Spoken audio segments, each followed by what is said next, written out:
അപ്പോൾ ഇതാണ് നമ്മുടെ പണിസ്ഥലം. നമുക്ക് കിട്ടിയേക്കുന്ന ജോലി കട്ടിങ് ആണ്.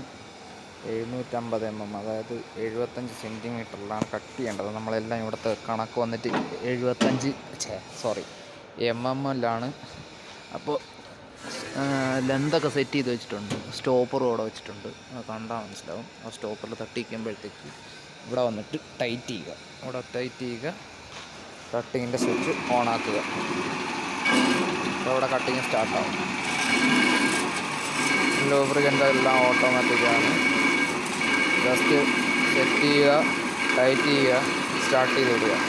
കട്ട് കഴിഞ്ഞിട്ട് തന്നെ മാറുമ്പോഴത്തേക്ക് അടുത്തത് ഈ സ്റ്റോപ്പറിലോട്ട് മുട്ടിക്കുക. ഇവിടെ ഗ്യാപ്പ് വരരുത്, അതേപോലെ കട്ട് ചെയ്യണം.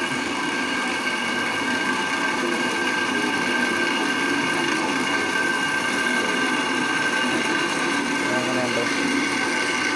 ഇതിപ്പോൾ കട്ടാകുമ്പോഴത്തേക്ക് കാണിച്ചു തരാം.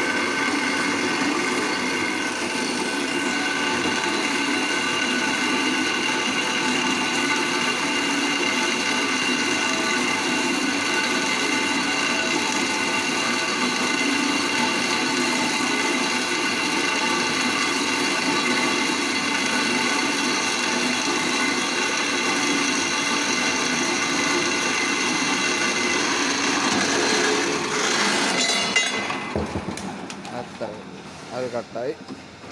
അതങ്ങോട്ട് മാറ്റി ഇടുക. എന്നിട്ട് ജസ്റ്റ് പൊക്കുക, ഇവിടെ ലൂസ് ചെയ്യുക, അവിടെ മുട്ടിക്കുക. ഓക്കെ, അവിടെ ഓക്കെ ആണെന്ന് ഉറപ്പ് വരുത്തുക. ഇവിടെ ടൈറ്റ് ചെയ്യുക, സ്റ്റാർട്ട് ചെയ്യുക.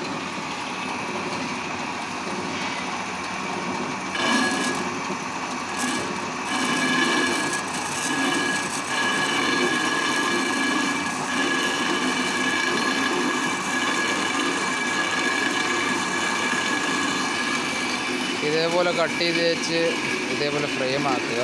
ഫ്രെയിം ആക്കിയിട്ട് ഹോളിൻ്റെ ഇതുണ്ട്, ഹോളെല്ലാം അടിച്ച് കഴിയുമ്പോഴത്തേക്കും സിൽവർ പെയിൻ്റാണ് ഇതിന് വരുന്നത്.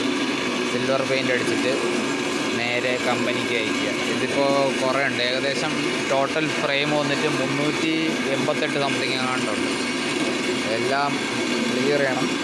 കുറേ ആയി, ഒരാഴ്ചയ്ക്ക് മുകളിലായി ഇത് തുടങ്ങിയിട്ട്. ഇതുവരെയ്ക്കും തീർന്നിട്ടില്ല, ഇനിയും കുറേ കട്ട് ചെയ്യാനുണ്ട്. എല്ലാം ഇതിൻ്റെ അളവുകളും എല്ലാം അതിൻ്റെ ബാക്കിയുള്ളതെല്ലാം ഉടനെ അപ്ഡേറ്റ് ചെയ്യാവും. ഇപ്പം ഞാൻ തുടങ്ങിയിട്ടുള്ളൂ. എല്ലാവരും സപ്പോർട്ട് ചെയ്ത് സഹായിക്കുക. Thank you.